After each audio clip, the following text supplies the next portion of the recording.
그는 사람을 구하러 간 것이 아니었습니다. 사업 문제를 해결하기 위해 프랑스 황제 나폴레옹 3세를 만나러 갔습니다. 하지만 그가 도착한 곳에는 황제보다 먼저 죽어가는 병사들이 있었습니다. 1859년 6월 이탈리아 솔페리노 치열한 전투가 끝난 들판에는 수만 명의 사상자가 남겨졌습니다. 살려달라는 신음이 밤새 이어졌지만 의사도 약품도 부상자를 옮길 사람도 부족했습니다. 스위스 사업가 앙리 뒤낭은 그 광경을 그냥 지나칠 수 없었습니다. 그는 마을 주민들과 함께 교회를 임시 치료소로 만들었습니다. 물을 나르고 찢어진 천으로 상처를 감싸고 이름도 모르는 병사들의 손을 잡아주었습니다. 그런데 그들 중에는 조금 전까지 서로를 향해 총을 쏘았던 적군도 있었습니다. 그래도 사람들은 치료를 멈추지 않았습니다. Tutti fratelli.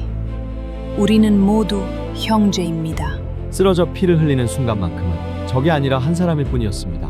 뒤낭보다 몇 년 앞서 크림 전쟁에서는 플로렌스 나이팅게일이 또 다른 싸움을 하고 있었습니다. 당시 군병원은 비위생적이었고 간호와 치료도 제대로 된 체계가 없었습니다. 나이팅게일은 위생과 통계를 바탕으로 병원을 바꾸고 전문적으로 훈련된 간호사가 필요하다는 것을 증명했습니다. 뒤낭도 그녀의 활동과 그래서 영향을 받았습니다. 그러나 두 사람은 서로 다른 질문을 던졌습니다. 나이팅게일은 물었습니다. 국가는 왜 자기 군인들을 제대로 돌보지 않는가? 뒤낭은 솔페리노에서 그 질문을 국경 밖으로 넓혔습니다. 그렇다면 적군은 누가 돌볼 것인가?